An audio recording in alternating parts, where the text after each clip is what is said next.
ये चलती बस में आग लगने की बात आई है, जिसमें कैजुअलिटी हुई है। लोग जो इंजर्ड थे उनको हॉस्पिटल भेज दिया गया है और कुछ लोगों की डेथ हुई है अंदर। अभी कुछ स्पष्ट नहीं कह सकते कि कितनी कैजुअलिटी हुई है, उसी में लगे हुए हैं। रेस्क्यू जारी है। अरे कंटिन्यू। जैसे ही 3:35 पे कॉल आता है, हमारी गाड़ी एग्जैक्ट 10 मिनट के अंदर पहुंच जाती है जहां फायर पॉइंट होता है। और जब गाड़ी हमारी पहुंचती है तो गाड़ी पूरी तरह से जल के राख हो चुकी है दोस्तों के नाम।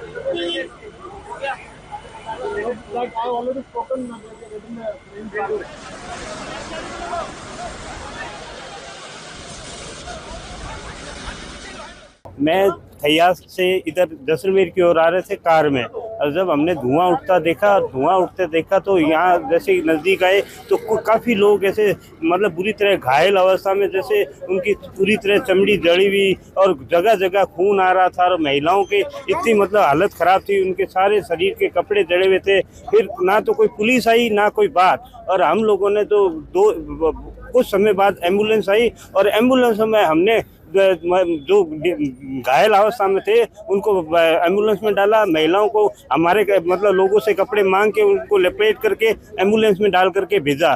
तब तक पुलिस नहीं आई, और बाद में अब पुलिस ऐसे मतलब ये कर रही है।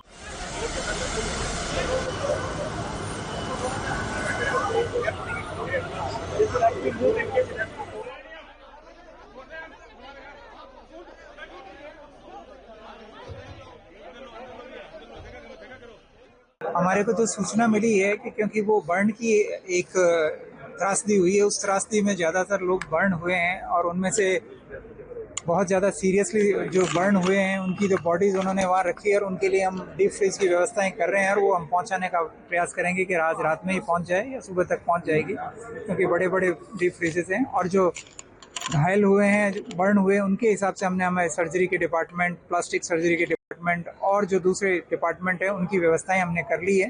हमें जैसे ही सूचना मिली, श्रीमान सीपी साहब ने आदेशित किया ग्रीन कॉरिडोर के लिए। ग्रीन कॉरिडोर पूरे कमिश्नरेट में है, आगे ग्रामीण क्षेत्र से भी ग्रीन कॉरिडोर बनाया हुआ है, एम्बुलेंसेज आ रही है और यहाँ सारी व्यवस्थाएं हैं।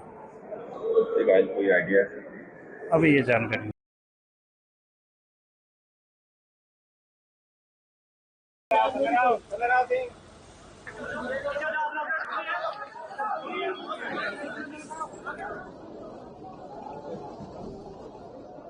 मरीजों को यहाँ पर रेफर किया गया है, और उनमें से 2 ऑलरेडी आ चुके हैं, बाकी ऑन द वे हैं। यहाँ पे उनके इलाज के लिए पूरी प्रॉपर व्यवस्था है, एंड बेस्ट पॉसिबल इलाज उनको दिया जाएगा। मेरा आप सबके माध्यम से यही अनुरोध है, इस समय जो सबसे ज़्यादा खतरा मरीज को होता है वो इन्फेक्शन से होता है। अपनी जो प्रेजेंस है, किसी और ह्यूमन की प्रेजेंस से इन्फेक्शन फैलने का खतरा होता है। तो जो मेडिकल प्रोटोकॉल है उसकी पूरी पालना कराएं, और जो वार्ड है उसके अंदर ना अनावश्यक रूप से अनऑथराइज्ड लोगों को ना आए।